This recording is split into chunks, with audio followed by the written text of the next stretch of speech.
Report.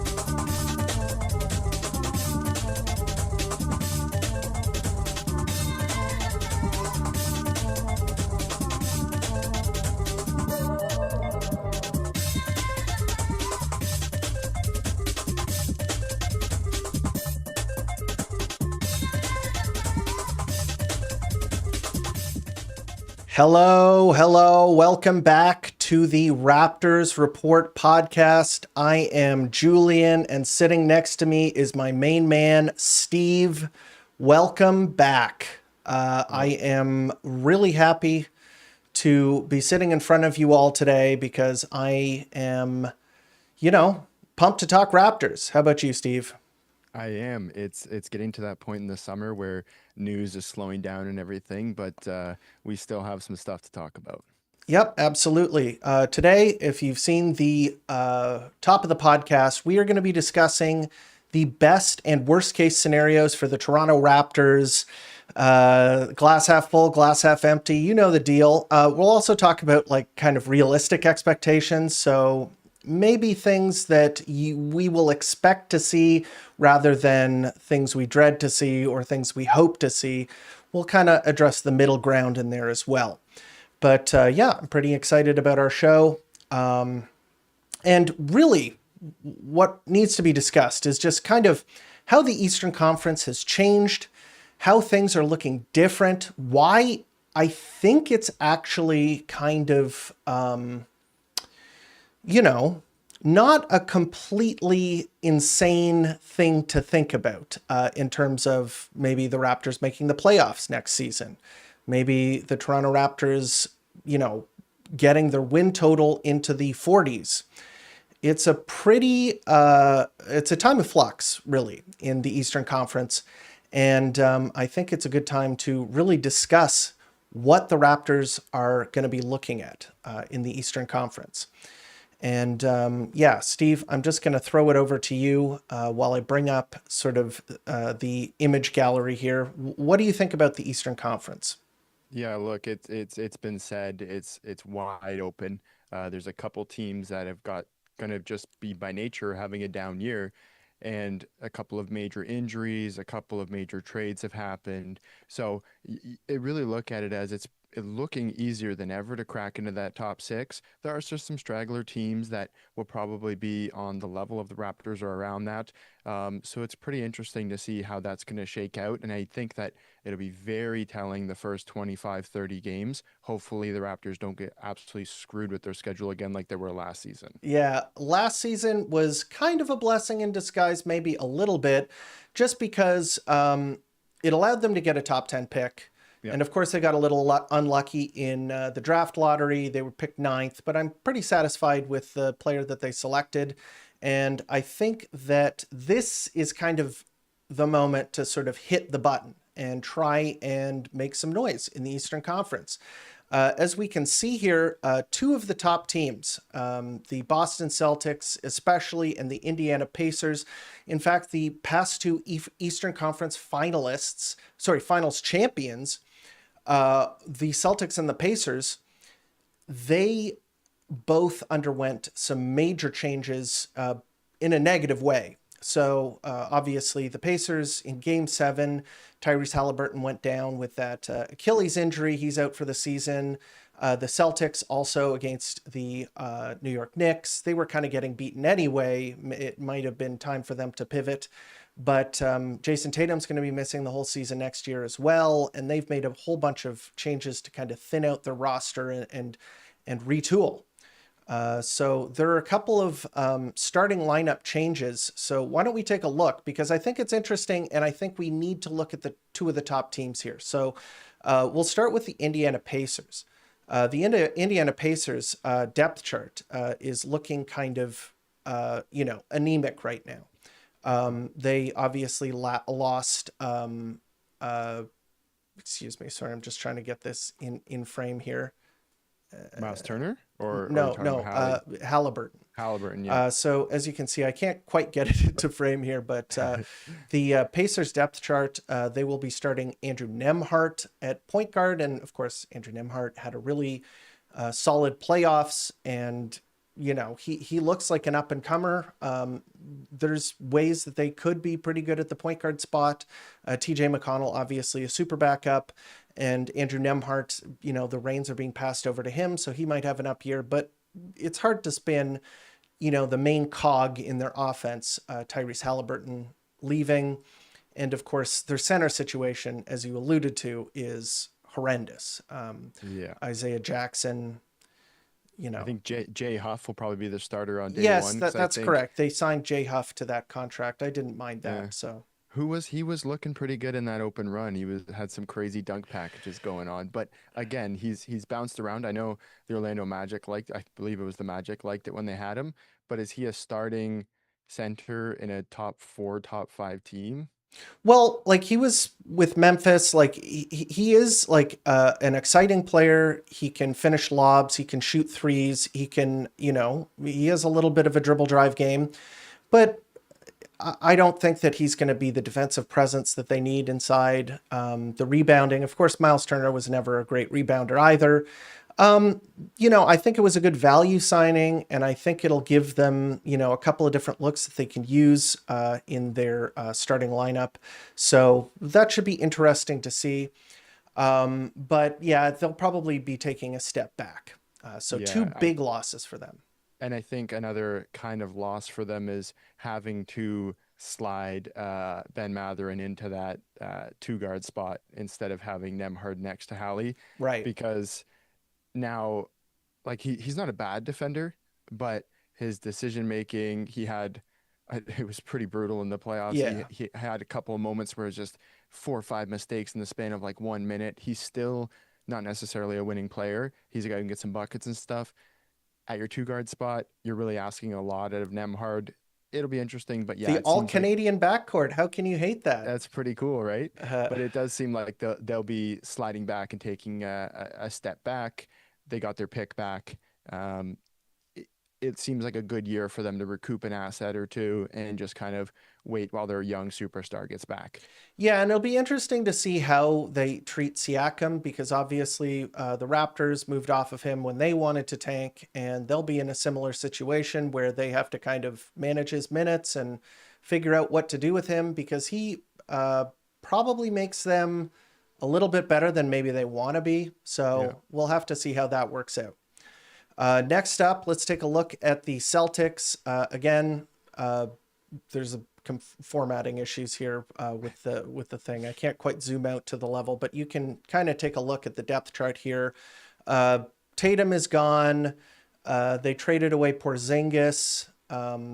They're definitely taking a step back here. They lost their backup center, whose name escapes me right now. The very tall white gentleman. Yeah, Luke Cornett. The Spurs stole him. Yeah.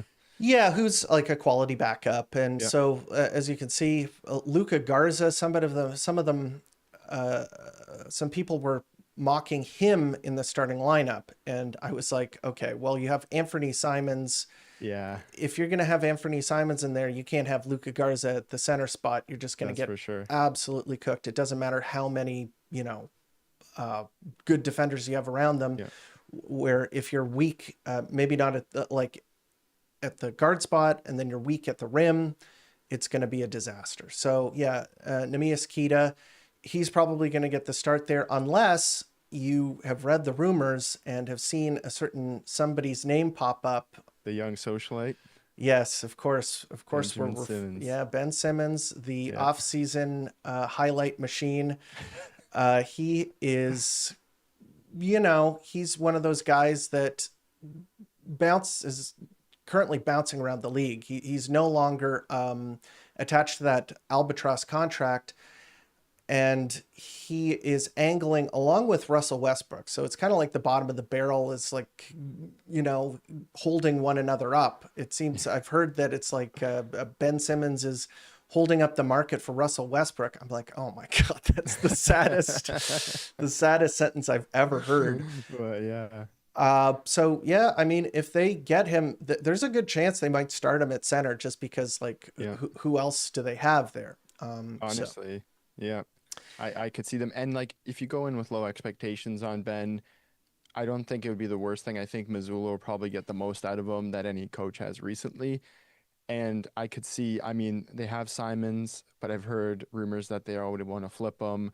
I could see it likely that mid-season they're pivoting, they're trying to drop into that low part of the draft, start sitting guys like Derek White because he's going to win you too many games, start sitting guys like Jaylen Brown, let what's his name there, Pritchard, run the point if you move off of Simons, give him more reps like they've always wanted. I think that they probably will take a hard pivot midway through the year, unless they're somehow in like a top four for most of the thing. But it does seem like it'll be a step back. And I have this awful feeling that they're going to get a top four pick. you know, like they've got a horseshoe jammed up their ass, so it is totally within the realm of possibility that Yeah. they, you know, turn their one mandatory tank season into some kind of thing to, you know, keep their Yeah. horrendous, you know, blimp afloat. But let's take a look at what Kevin Pelton, he graded the Toronto Raptors offseason, and we can kind of blend this into what we're talking about, which is he gave the Toronto Raptors pretty unflattering grade, in my opinion. He gave the Raptors a C minus, and he actually had Brandon Ingram figured into this, even though it wasn't done in the offseason. Might as well have been because he didn't play in the season, so he's kind of grading the Toronto Raptors based on that. So deadline deal for Brandon Ingram turned out to be Toronto's big offseason move. Given how little cap space was available, Ingram was wise to lock in a 3-year, $120 million deal after the trade. And it was actually kind of interesting that his agent, Clutch Sports, who is one of the biggest basketball agencies, Rich Paul went on a podcast. I can't remember which one, but he went on and basically said that the market for Brandon Ingram was just not there outside of Toronto. And as a result, like he's trying to big up himself for saying like, look at this amazing deal that I got my client.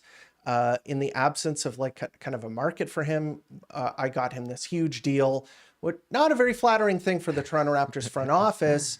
And you could, I mean, there's a whole bunch of different narratives, but one of them was that, you know, Masai Ujiri, this was his baby, and, you know, he's gone now. So who knows how that's going to work out. I'm a little bit more optimistic. I've given the deal my approval. I do like Brandon Ingram. Yeah. I think the deal is a little rich, but it's, you know, they're going to give it a shot here. At the end of the day, for me, I'd rather overpay to have Brandon Ingram on my team than to not pay, run the same starting lineup that we had last year back, which didn't really win its minutes, and then watch Brandon Ingram go play on somebody else's team for 25, 30 million that he would have got on the open market.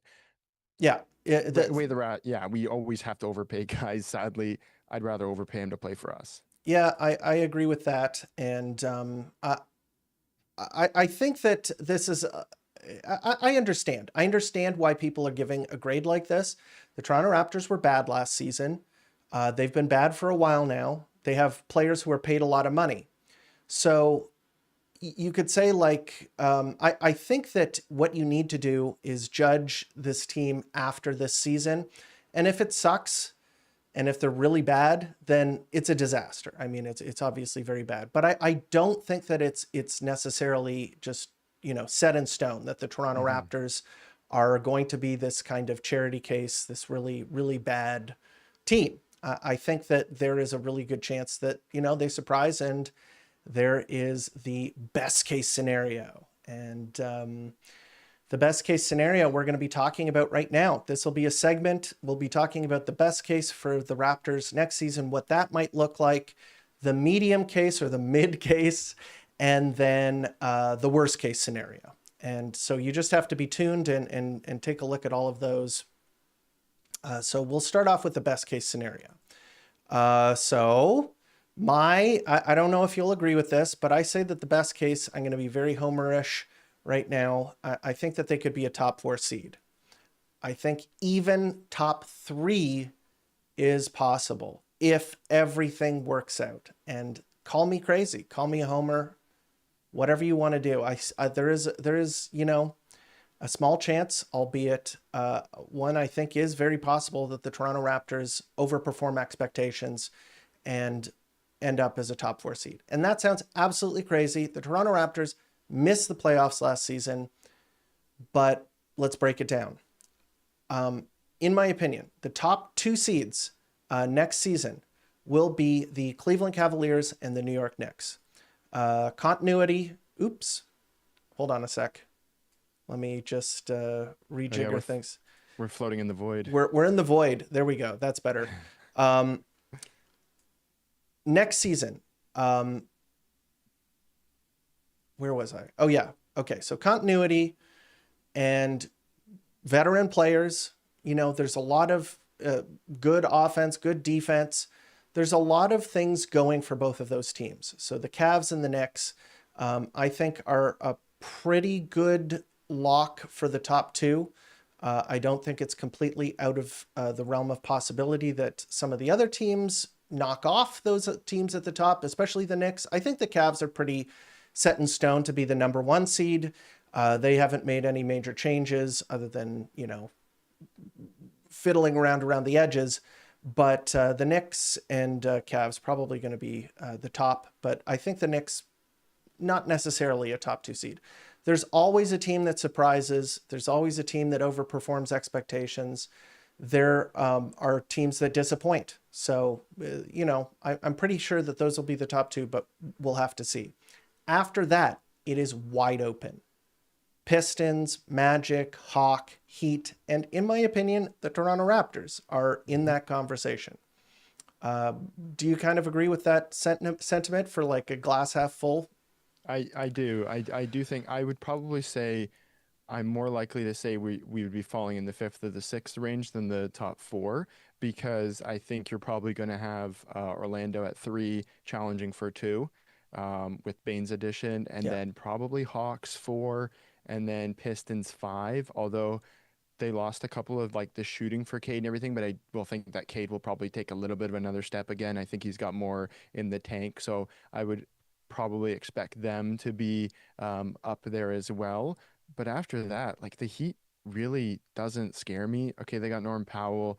Bam just had one of the worst seasons of his career. We'll see how he bounces back. But it's like, how far does Norm Powell and Tyler Hero and Davion Mitchell as like a backcourt, how far does that take you? I don't know. The Heat don't really scare me. There is the SPO factor though. Yeah, And he gets the most out of everybody. they always find a way to get some fringe rotation player shooting like 45% from 3. Davion Mitchell. That's true. Yeah. So you got to include them there, especially when it's wide open like that, and they're in like a really soft conference. So Yeah. Not conference. They're in a soft conference, soft division. Yeah. Pacers and Celtics, I don't think you can count them out entirely. Mm-hmm. I think that there is a chance that, Derek White and Brown like really carry them and are like super good, and maybe like Ben Simmons has a resurgent year if he does sign with them, or like there's a couple of scenarios. Maybe Anthony Simons is like just been held back his whole career. Maybe they're able to like scrape it together. They don't have to be perfect. Maybe they could take that step. Maybe the Pacers as well. Who knows? But I think that that's kind of who we're looking at right now. I also see a chance that the Sixers will be bouncing around the 7th to 6th, as low as I am on them with the Paul George and Embiid factor. Yeah. They're very guard heavy if those guys aren't playing, but their pick belongs to OKC as a top 4 protected. I don't think they're going to risk and tank that again unless they've got like all the injuries in the world and they can't help it. Yeah. But I do think that they'll pull it together a little bit more. Nick Nurse is still good at getting a lot of stuff out of guys. Jared McCain, he could be, once he's back from it, right before his injury, he was averaging like 20 to 30 points a game, like he was on a heater. So I think you could see more from the Sixers, even with those dead weight contracts kind of on there. So I think that they could be challenging for that 7th or 6th. But I see it's just wide open. I think that there's a really good chance that they're bouncing around in there. Yep. So let me make the case for the Toronto Raptors being top four. And I'll start off right now is that the Raptors have competent players to good, like good slash competent players at every position. And those players are going to be in their prime. So Scotty Barnes, Brandon Ingram, Emmanuel Quickly, RJ Barrett, Jakob Pertl, and then, a whole bunch of players off of the bench, hungry players off of the bench. So they have some guys who know how to play basketball and they play all of the different positions on the court, which is like, that sounds like, putting on your dating profile, just like I have a job and a car and, a place to live and I can make pasta. It's like very bare bones. You're not really bragging very much, but this is like compared to the Eastern Conference, if every other dating profile was like, just the pits, like live in my mom's basement. I Yeah. don't, I'm not employed. You know what? This is, The very Milwaukee Bucks, classist. the Milwaukee Bucks are like the equivalent of like they're handsome, but they Yes. are a felon or something, right? So I get where you're going with that. They've got like the most important thing, but everything else is like just Yeah. horrible. Red flags all over the place. Yeah. Yeah, absolutely. So, yeah, they have a primary scoring threat. They went and picked up Brandon Ingram. I like him. 3-level scorer. They definitely needed a guy like that. One of the levels of scoring, 3-point shooting, and the other one of them scoring at the rim. He's not the best, but he can do those things. And then there's strong defenders. Jakob Pertl is a pretty good defender. Scotty Barnes is a very good defender. They have guards who can guard. They have wings who can guard. They've got role players 3 and D. So, a lot of teams don't really have a starting caliber center. Like 2 of the teams that we were talking about, the Pacers and the Celtics, they don't have a center. And I mean, you just have to kind of harken back to the days of when the Raptors were running out, Aaron Baines and, like Alex Precious Len. Achua, Alex Yeah. Len. Like, it's a very important Yeah. puzzle piece. And they don't get a lot of credit, but you definitely need that kind of player. And a lot of teams don't have that. So Jakob Pertl, hey, that's why they give him the big bucks this offseason. Another thing is that synergy is a big part of winning basketball. It's not totally known right now whether the synergy of the team will be amazing. I think that there are some certain flaws that the team has, like shooting, that could come back and bite them. So there are a couple of players that are purported shooters, but I don't know whether or not all of those players are going to be able to shoot consistently throughout the season. What do you think are the kind of like the strengths of the roster right now? Yeah, I think you've got a couple guys who can be a little bit primary creators, even if somebody like Scotty is not the best at creating his own shot. He's very good at creating for others. I think there could be a good synergy between him and Brandon Ingram, as they said, Scotty likes to pass, Brandon likes to shoot. That I mean, in simple terms, that should work, right? I think when it comes, I like what you said about how they've got competent players everywhere. That matters. You've got some teams that are just trotting out whoever at the 2 guard spot or at the 3 because they've overpaid everybody else. Not overpaid, but they've got big superstar contracts, so they have to like save in other ways. Paying everybody decent, so they're all kind of at that same level. I mean, we'll see how it goes, but I think for the Raptors to get that fourth, a top 4 spot, it comes down to 2 things, and that is health of Brandon Ingram and Quickly, because we didn't really see Quickly much. They intentionally sat him a lot, and they intentionally sat Brandon Ingram a lot, but it would be health of both of them. You need probably 60, 70 games out of both of them Yeah, to really be at your full strength. And then the other thing would be, can Scotty take another step? How much more is there in it? Can he put together an efficient season? he doesn't have to be going and scoring 24 point per game, but in his role, can he score a much more efficient 19 or 20? We've seen Evan Mobley be very effective as a 17, 18 point per game player because it's very efficient. So he thrives as a second, third option. That's fine. If Scotty can put that kind of season together while giving that elite defense, while giving that playmaking, rebounding, the utility knife thing that he does, but bumping up his efficiency, I think that'll take the team to that next level, and they'll start winning a lot of those games against some of those better teams. Yeah, and I think being sort of like a super creator, not a super creator, super connector, Yeah. on offense. So a guy that you give a lot of touches to, kind of what Jakob Poeltl was doing last season, Mm-hmm. in that you want him to touch the ball on every possession, but he's maybe not necessarily being the guy who like does the primary creating. He just makes the snap decisions, the quick decisions. Maybe he's setting a screen, maybe he's moving off of the ball, maybe he's touching it and making, a post entry feed, or, setting up a shooter, something like that, where he just plays the sort of super glue guy. And then he does probably get enough touches where, he's able to get that like 18, 19 points per game or whatnot. But it's interesting that you mention Emmanuel quickly.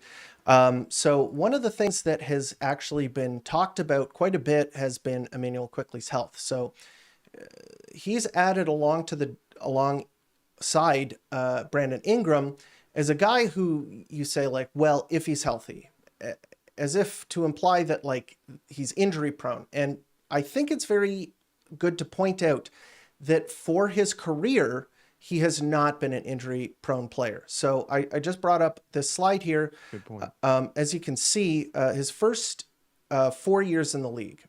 So that is including the year where he was traded to Toronto, 64 games, 78 games, 81 games, and then 68 games. Last season, he only played 33 games, but those 4 games, if you're playing almost 70 games a season, or over 70 games a season, that is like pretty much, that's like a B or a B plus. Many players simply do not play as many games as that. Last season was obviously a big kick in the pants. Like, you don't want to see this guy, not suiting up for the majority of the games.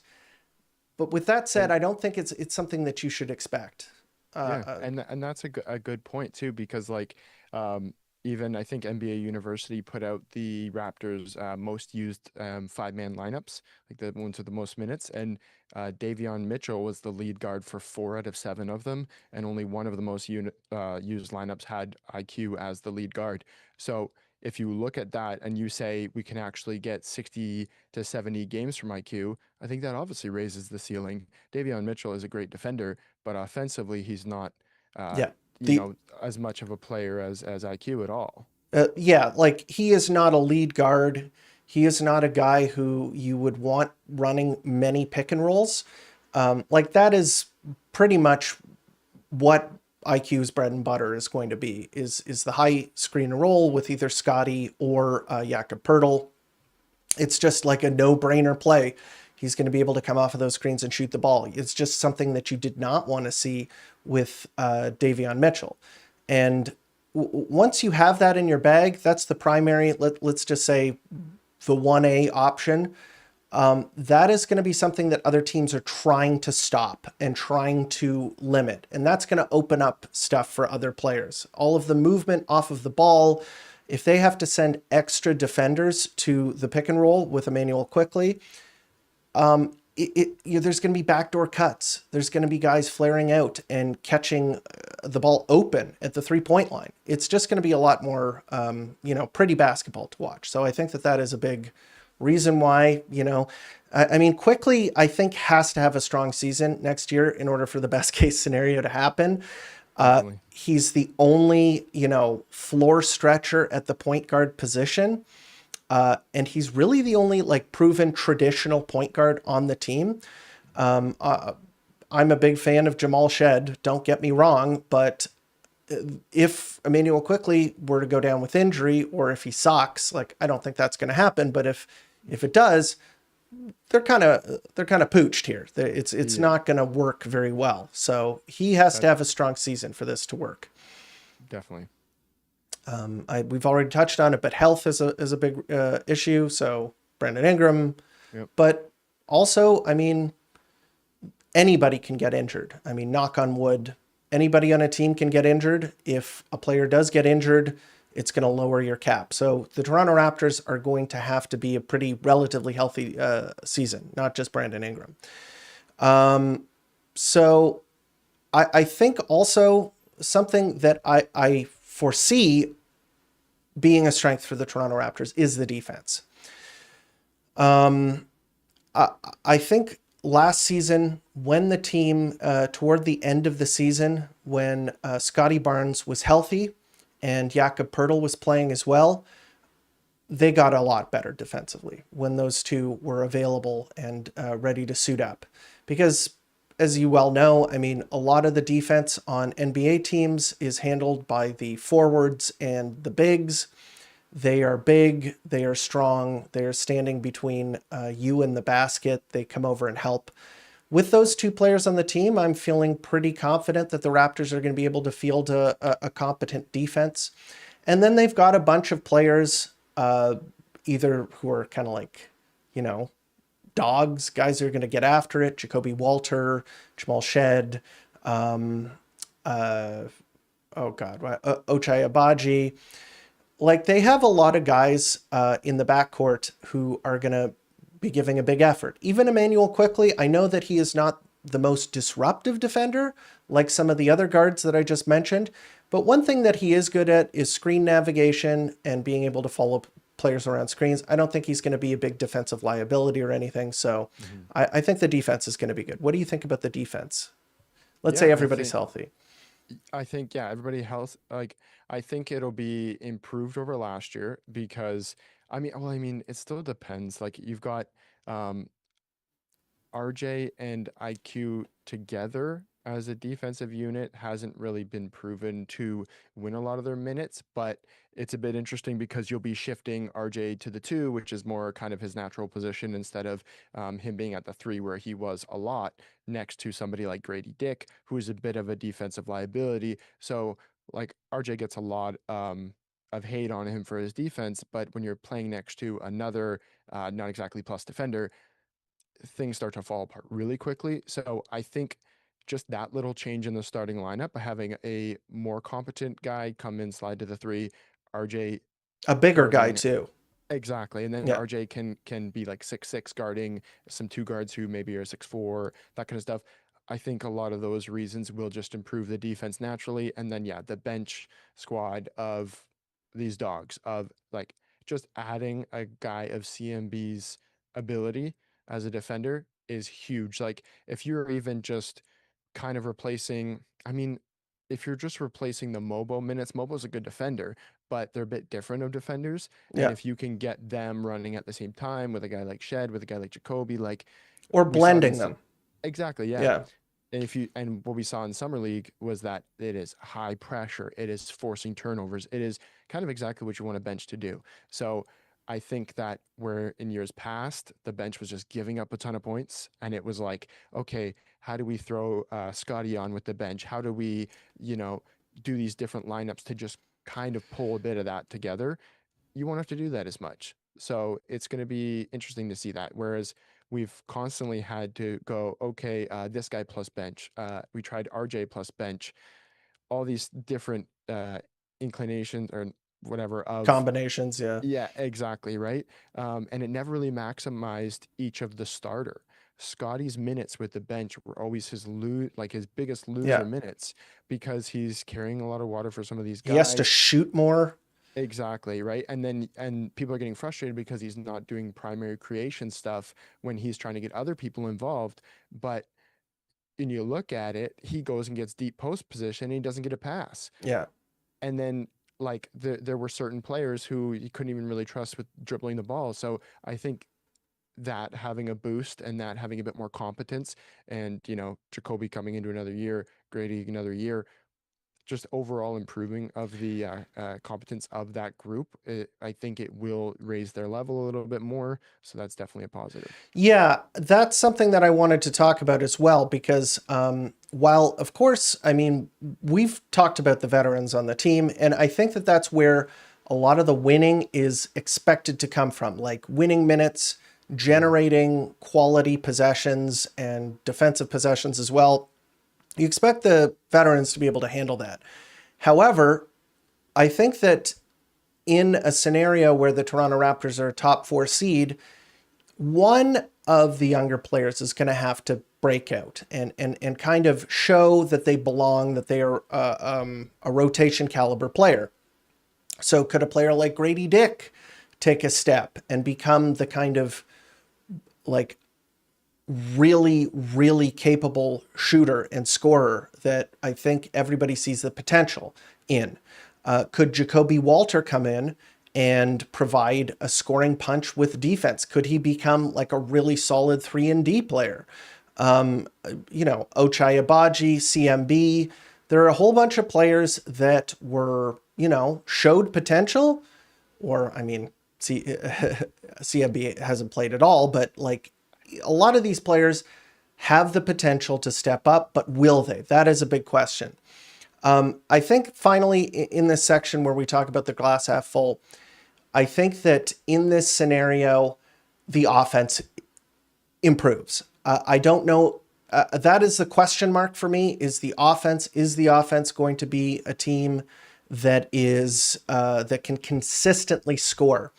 And when I dug into the stats from last season, the way that the Toronto Raptors want to play is creating a lot of turnovers, ball pressure, running in transition.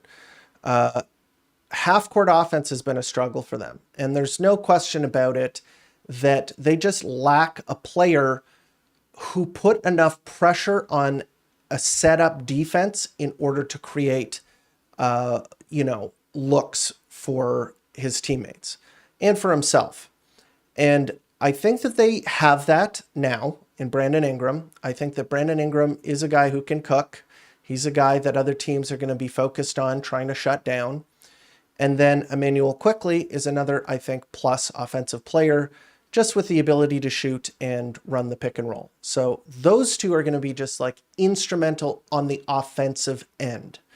And if those two get going, if the synergy between all of the players works very well, I think that they have the offense. I think that they have the defense. I think they have the personnel to have a, winning team next season. I think that they could get, 45-ish wins, maybe a little more, maybe a little less if things work out for them.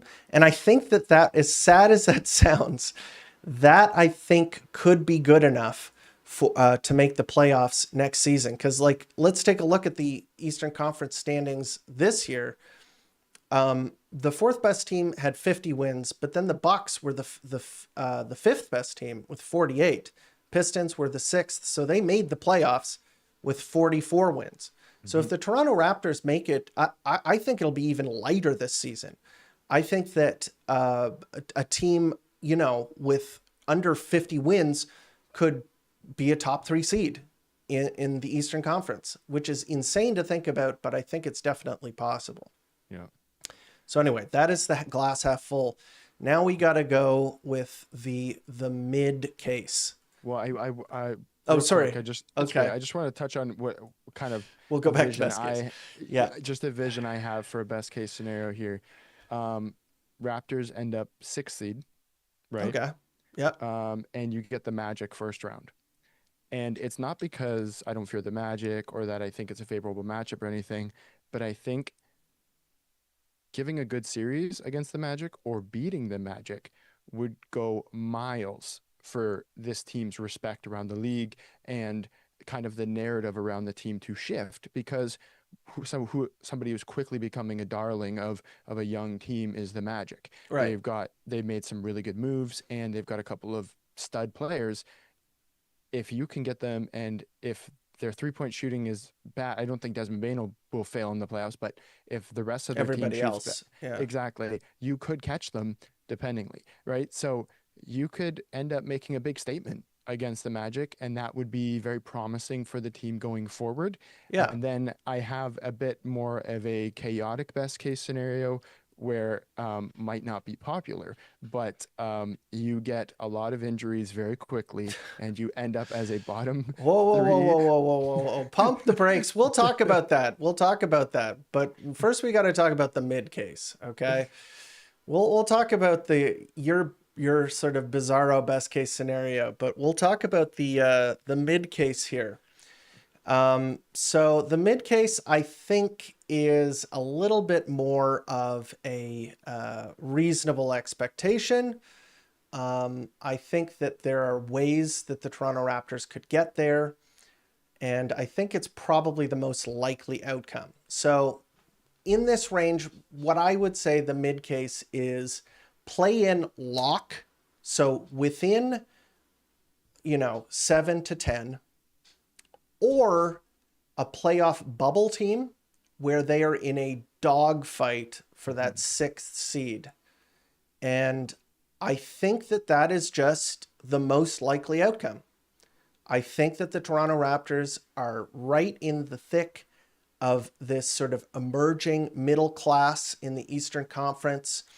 There are a lot of mediocre and bad teams. So even if the Toronto Raptors don't like fully gel and don't get all that maximum synergy that I was talking about, where they surprise and everybody looks really good playing next to one another, or even if they sustain like a medium-ish injury to one of the top players where they're sitting for a decent amount of time, I still think that there's so many bad and mediocre teams in the Eastern Conference that like a play-in berth is pretty likely for a team like the Toronto Raptors, which, as I mentioned, have competent players at every position. What do you think about that? I will have a dramatically different reaction to a play-in berth with a win that gets you in to a play-in loss. Yeah. I think the thing that scares me about the play-in, but I do think that it's highly likely. If everything doesn't go right, which it rarely does for any team, that's probably where you'll end up. But you could end up in a play-in do or die match against the Bucks, and Giannis could just have a 45-point game, Yeah.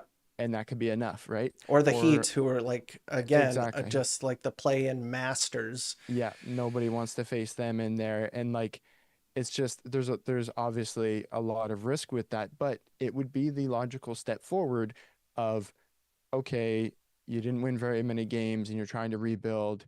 I don't think anybody would blame you for taking the next step kind of into the play-in, and whether it works or whether it doesn't work, you're still seen as taking a bit of a step forward. Yeah, I could see that. For me, it would be a little disappointing. I'm an optimist. I want to see them make the playoffs. The East is quite bad. So I think that if they fell into this range and, as you said, made the play-in and didn't get out of the play-in, it would be a bitter pill to swallow. It would feel like treading water.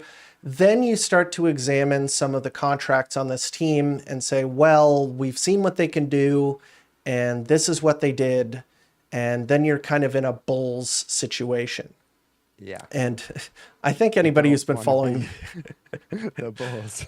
anyone Unless you're who's followed, Sacramento, then you want there to you be the go. You Bulls. really want to be the Bulls. You want that mediocrity. Yeah. So listen, I'm not, I want to be an idealist. I want to be a guy glass half full. But at the end of the day, my heart says that the team is going to, make the playoffs. My brain is telling me, like, don't, just experience tells me things go wrong. Things don't work out the way you had hoped. And for a team where you don't exactly know what's going to happen, you should be a little bit more pessimistic than your fan senses are telling you. But like if for the Toronto Raptors, so let's go back maybe 10 years ago to the DeMar / Lowry seasons where they were really good and they were good for a very long time. If that is the case and you're bringing back the same team, you should be like, oh yeah, we'll be one of the top teams in the conference. No problem. We've seen them do it. They can do it again. When you haven't seen a team do it, you have to be skeptical. You can't just say, well, they're going to do it because I feel like this team is special. Everybody feels like their team is special. You say like, well, they have these great players, and every team has a player where they're like, this guy is going to be really good. The thing that's saving me here is that in different circumstances, the players that the Toronto Raptors have had have been effective, strong players. The only player that, like, I think like Jakob Poeltl is a really solid player, a good starting center. He's never really, has he made the playoffs in his career? I don't think so. I think he made it. Did he make it when he was with the Raptors? He did, yeah. I think he made it with us, yeah. With the Raptors, and then just hasn't since. Brandon Ingram, similar situation. He's been in the play-in a whole bunch of times. Like, he was injured some of the time, some are not. He was, he hasn't been very successful. I think he's had 2 series and no series wins. Yes. Scotty Barnes was in the play-in. There's just been, Emmanuel Quickley was a backup, and they got to the playoffs, but it wasn't like, none of these guys have had sustained success in their career. With that said, they have been effective NBA players. When you watch them play, you look at the stat sheet, you understand what they bring to the table. It does kind of look like the Raptors are getting these kind of castaways and trying to put them together, and that's what the outside world sees. In my opinion, I think that they're good players, and when you put good players together, you're going to have a good team. So that is my counter argument. How good they're going to be, that is the question. I'm not exactly sure. I could also see, for this mid-case scenario, shooting. Shooting could be a big problem with this team. Scotty Barnes, Jakob Poeltl, RJ Barrett, maybe he doesn't have an amazing shooting year. CMB off of the bench, he's a good player, but can he shoot? It might not in his first season, might not translate. Jamal Shed, backup point guard, is he going to be able to shoot? That could be a big problem with this team. And you're kind of hoping that players like Emmanuel Quickley, who is a very good shooter and is probably going to play a lot of minutes if he's healthy, Jacoby Walter, you kind of hope that he can shoot the 3 well. Ochai Agbaji, who did shoot well last season, and then Grady Dick. Like, are those guys going to step up and make shots when they need to? Because that is what's it's gonna take in order for the team to be good. And if they don't get enough shooting, then they'll probably be mid. Yeah, and I think like a dose of realism is the team is going to be playing 4 sophomores, 1, maybe 2 rookies if Elijah Martin gets any run. And they've got 1 player who's over 30, and that's Garrett Temple, who's not really factored into the equation. Is that typically a team that you expect a lot out of when you don't have certain players who are just on that 30 to 35 years old, who are kind of in that prime range? I think every other team, if you look at those top 6 teams and all that stuff, that's typically where they float, except for The Orlando Magic, now is quite young, right? The Hawks as well. Yeah, they're pretty young exactly. as well. Exactly. Yeah, for sure. What I would say is that I think that other teams are probably like in the range of the teams that the Raptors are going to be in. So like the Hawks, the Magic, the Heat, probably, hold on, who else? My brain is just completely melted. The Pistons, yeah, even the Celtics and the Pacers, they're all saying the same things we are, right? Like, the East is wide open, the East is bad. This could be their year. So it's going to be a dogfight. I think that they're going to have to prove it, that they are a cut above the other mediocre teams in the Eastern Conference, because I think that that's kind of where everybody has them pegged right now, is as a mediocre team. And as a result, I think it's probably the most likely scenario that they will be a play-in team with playoff aspirations. Yeah, and as Infamous says in the chat here, if Yak goes down, they're cooked. Oh yeah. It's just the way it is. He's always been the most positive player on the floor. I think he has the had the best on-off like rating per 100 possessions of any of the starters.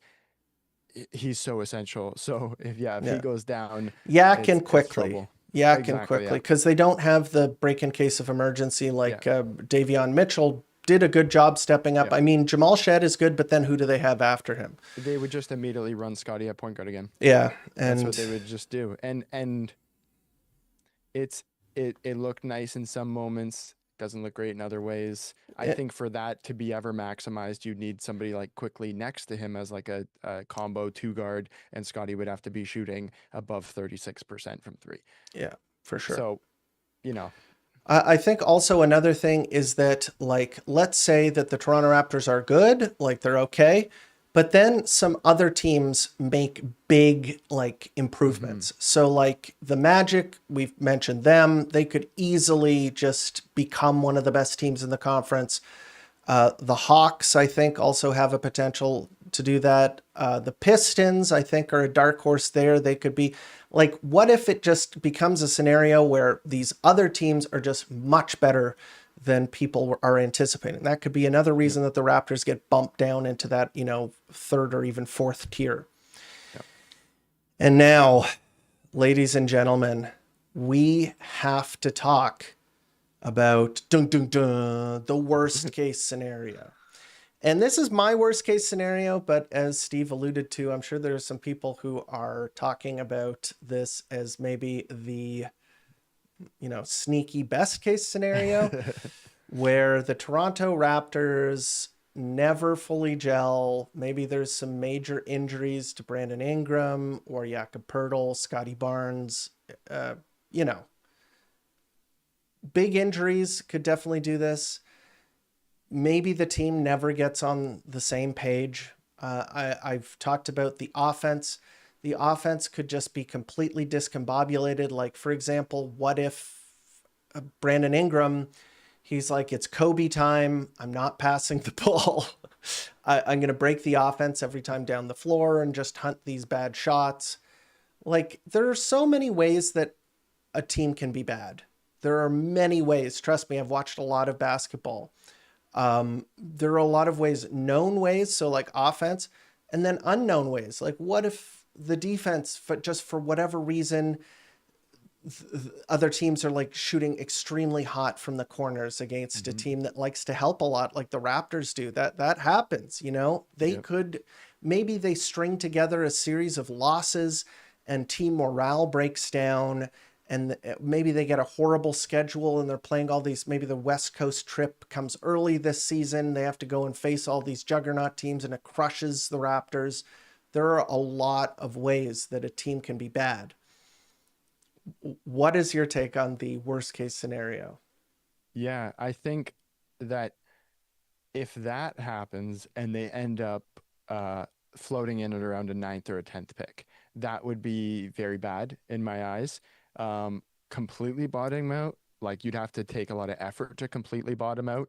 I think that's actually would turn into a great case because then you can acquire somebody like Darren Peterson, Michael, I can't think of his name, but some of these like potential lead guards or AJ DeBonce, these kind of franchise changers that maybe the new ownership would be looking for something like that. And I never think it's a bad thing to acquire more talent and you could shift some things around. I think that would actually end up being a great scenario, but for a fan base, it would suck. We are all so ready to watch some form of competitive basketball and Yeah. not watch a pivot. And if it's another pivot season, people will be so disappointed and they will raise the ticket prices again. And for a fan experience, it'll suck. So that'll be a really bad worst case scenario. My real worst case scenario is probably a play-in loss or we're fighting for that play-in spot and And they fall trade short. Oh, and they trade a pick or something crazy like they did with Yak in the first place. At least they still have Yak, that's fine. But if they say, hey, Andrew Wiggins is the guy that pushes us over, we need to trade a 2027 first, or they do something crazy yeah. like that and then fall short in the play-in, that'll be so incredibly disappointed.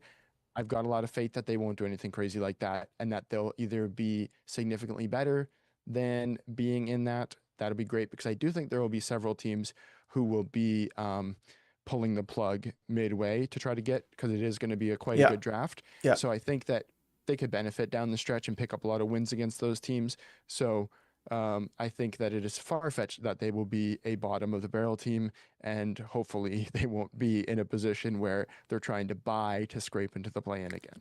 Yeah, that would be a pretty bad scenario. And I think like if that were to happen, I think that that would probably mark the end of the Darko Rajakovic tenure as coach of the Toronto Raptors. Coaches are often the first ones to go. And I think that it would just speak to the fact that something didn't work. Mm-hmm. Something just didn't work, or the injuries were too much to overcome. But I think that it would require some rethinking, some major trades, all of that kind of stuff. And it's way too early. I know you mentioned a bunch of lottery picks. It is way too early to be talking about next year's draft. Oh my God, I'm just getting depressed even thinking about it. So that is a segment. That is best case, mid case, and worst case scenario. Let us know what you think in the comments section on Twitter, however you want to reach us. But I want to ask you, Steve, this is kind of in a similar vein, but not exactly, because we've been talking about the conferences, the Eastern Conference. Who is your surprise team in the Eastern Conference this coming season? And I'll tell you mine after. My surprise team, I think that would probably be the Pistons. Okay. I think that the Pistons could reach top 3 seed. I think that's possible. Yeah, I could see it. Cade Cunningham has really kind of taken the superstar leap. He has really become one of the premier creators in the NBA.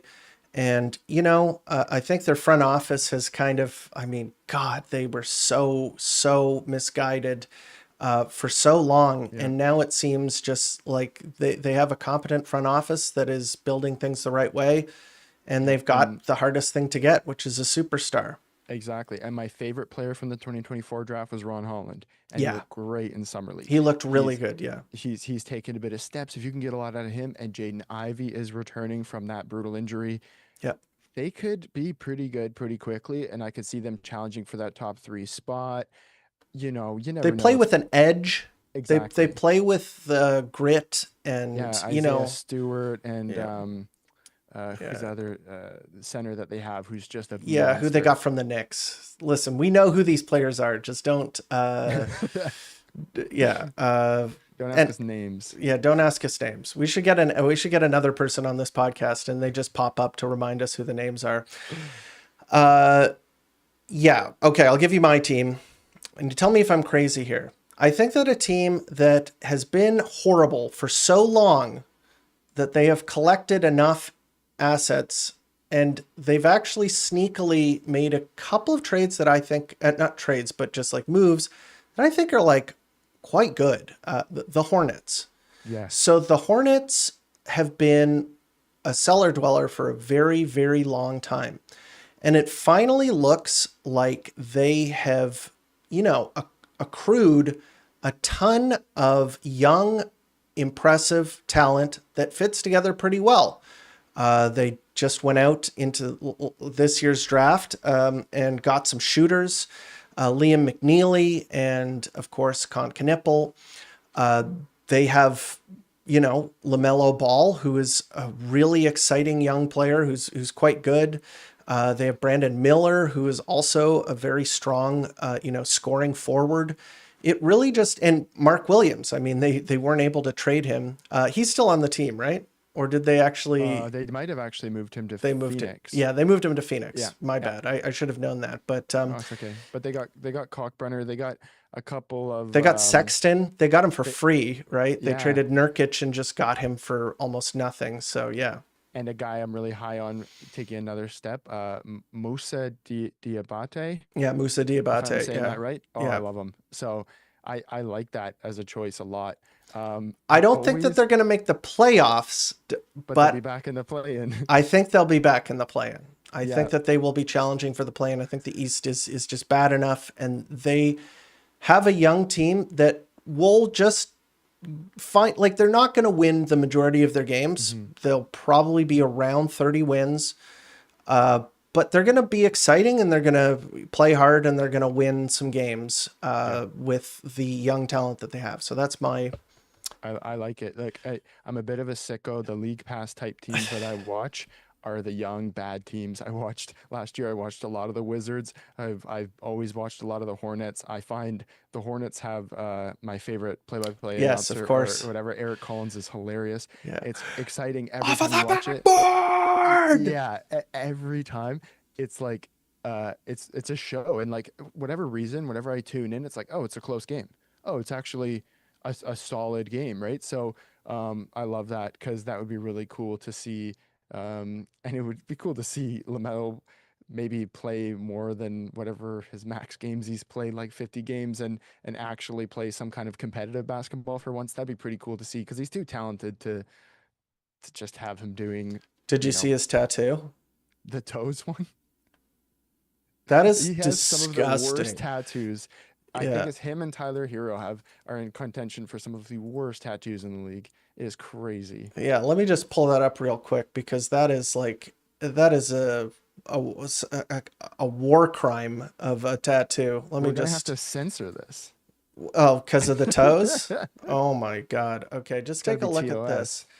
It is LaMelo Ball, and this is so awful. Gave Melo the hot Cheetos. That, listen, It is awful. maybe I'm an old guy, but I don't think I'm old enough that I'm out of touch. I think everybody agrees that that is like one of the worst tattoos ever. Yeah. So, And congrats. what I think is pretty crazy is his dad just had like his foot amputated. Yeah, right. So to get like a, I don't know, like a flaming foot, I don't know. It seems a bit wild to me, but I don't know. LaMelo never seems to have cared. Yeah, well, that's his kind of his brand. Yeah. Anyway, we're actually going to address something I just see in the comments here. Somebody says, "Who do you want to be the new GM?" And that's perfect because that's what we're going to talk about in this coming up next. Probably the last thing that we talk about. But there's been some ink spilled regarding who the next GM is going to. Sorry, not GM. The next president, I should say, of the Toronto Raptors is going to be. And there was actually an article written recently by Michael Grange where he talks about who the Toronto Raptors are considering for the position. So, oops, let me just switch back there. So this is Michael Grange article. I do really think that you guys should read this article. Michael Grange is a great resource for the Toronto Raptors, probably the best beat writer for the Raptors. So he says here that the MLSE is looking around to replace Ujiri, but the guys that he's spoken to around the league, his sources, have said that Bobby Webster has the inside track, that he is the guy that most other executives around the league believe is going to be the next GM. So it says Webster is a well-liked, well-respected executive, both within MLSE and across the NBA, so why mess with it? But he does go into a couple of other possibilities, because I think that most people expect Bobby Webster to be the guy that is going to get the position. So there's some other people that were mentioned here. The first one is Mark Eversley. He's with the Chicago Bulls. He's from Canada. He was general manager with the Raptors under Brian Colangelo. So that's not exactly something you want to hear, because I don't know, if you've lived through that, you don't want to repeat it. But he's done work around the league, so don't let that color your imagination too much. Another one was Chad Buchanan, who is the general manager for the Pacers. Then there was also Dwayne Casey. So Dwayne Casey, needs no introduction. He is the former coach of the Toronto Raptors. He's been with Detroit for a long time. He was, coaching before Monty got there. And that's actually done a lot for his brand, in my opinion, is being the guy prior to Monty taking over, where he was actually getting that team like, pretty competitive and, near the play-in and stuff like that before Monty just completely sunk the ship. So, I do like Dwayne Casey, although I'm not too interested in him becoming the general manager of the team.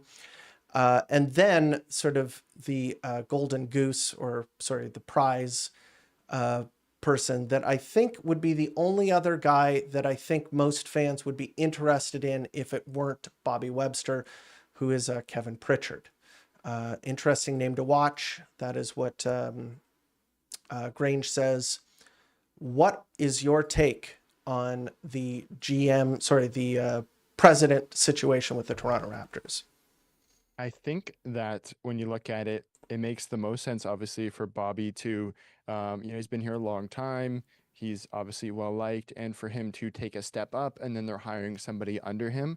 Because if you're hiring a new president and then trying to keep Bobby in his position, a lot of presidents would want to say, okay, do I have the keys or not? Right. Can I bring in my own guy? And you don't really want to lose Bobby altogether, because there are other teams who will, Scoop him up e- immediately. exactly, right? Because he has a smart basketball mind, and you've kind of, for lack of a better word, groomed him to be what he is now. And you don't want all of your investment and all of your work going to make somebody else's team better.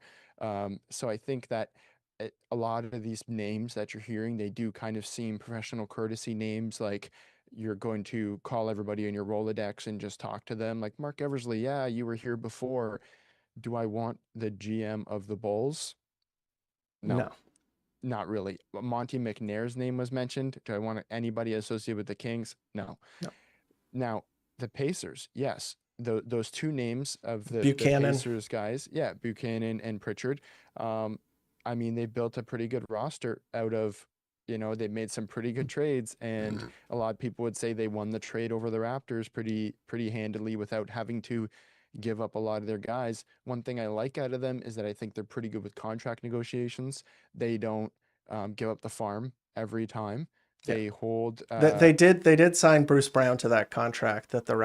Raptors inherited, but Exactly, but it was it worked movable. fine. Yeah, Yeah, yeah. they were able to move him as part of the big. It worked out for them, even if Bruce himself didn't really help them. I They still also really, like not paying Miles Turner that yeah, gigantic contract. I think that will become an albatross at some point. So definitely, yeah. Like they kind of know when to dodge a bullet and when to, and like they get guys like TJ McConnell on a pretty good value for what he is and keep him around, and they've kind of warded off all suitors for players like him, because they're like, no, this is the kind of guy we want to keep in the organization.